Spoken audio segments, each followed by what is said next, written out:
रूबिन्स, इसको हम red star fish भी कहते हैं। तो ये मेडिसिन एक्चुअली स्टार फिश से बनती है और ये साइकोटिक डायथिसिस के लिए बहुत ही इफ़ेक्टिव मेडिसिन है। और इसका जो मेन यूज़ है मैंने देखा फीमेल्स के केस में, जैसे हिस्टीरिया, न्यूरैल्जिया, कोरिया, जो नर्वस सिम्टम होते हैं फीमेल्स में।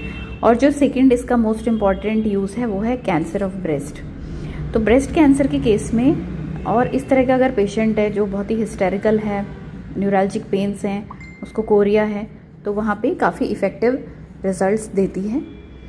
बाकी इसके अगर आप सिम्टम देखेंगे तो हेड वाला जो सिम्टम है बड़ा ही पिक्यूलियर है। इसमें पेशेंट को ऐसा लगता है कि as if head is surrounded by hot air.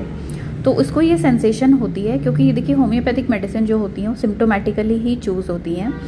और जो मेडिसिन हम जब देते हैं तो पेशेंट के अंदर भी इसी तरह की सिम्टम्स जब मिलते हैं तो वो मेडिसिन सिमिलैरिटी के आधार पर उसको क्योर करती है। तो इस तरह का सिम्टम देखा जाता है, सराउंडेड बाय हॉट एयर।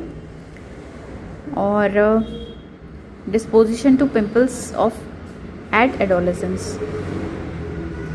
इसके अलावा कोनियम भी मेमोरी ग्लैंड में अगर किसी को ट्यूमर है, कोई ग्रोथ है, तो वहाँ पे इंडिकेटेड होती है। और जो इसमें ब्रेस्ट टिश्यू होती है इंड्यूरेटेड, मतलब हार्ड होती है और स्वलन होती है, उसमें न्यूरैल्जिक पेन्स होते हैं। पेशेंट को बहुत ज़्यादा पेन होगा, ब्रेस्ट से लेकर आर्म तक पेन जाएगा। स्पेशली लेफ़्ट ब्रेस्ट की अगर कैंसर है, ग्रोथ है, ट्यूमर है, तो वहाँ पे ये बहुत ही इफ़ेक्टिव है। कैंसर में सीन इन अल्सरेशन स्टेज, जब क्या होता है कैंसर केस जब एडवांस स्टेज में अल्सरेटिव स्टेज आ जाती है वहाँ पे, और पेनफुल कंडीशन होती है, बहुत ज़्यादा लैंसिनेटिंग पेन होता है, ऐसा लगता है किसी ने काट दिया वहाँ पे।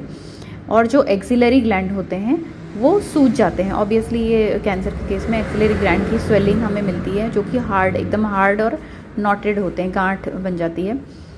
तो वहाँ पे ये बहुत ही ज़्यादा इफ़ेक्टिव है। तो बेसिकली मेमोरी ग्लैंड में अगर कैंसर है या ग्रोथ है कोई, तो वहाँ पे ये मेडिसिन इंडिकेटेड होती है। और इसकी जो 6th पोटेंसी है उसमें इसको ज़्यादातर यूज़ करते हैं, उसमें अच्छा इफ़ेक्ट दिखाती है। और जब भी आप इस मेडिसिन को लें तो डॉक्टर को ज़रूर कंसल्ट करें। Thank you.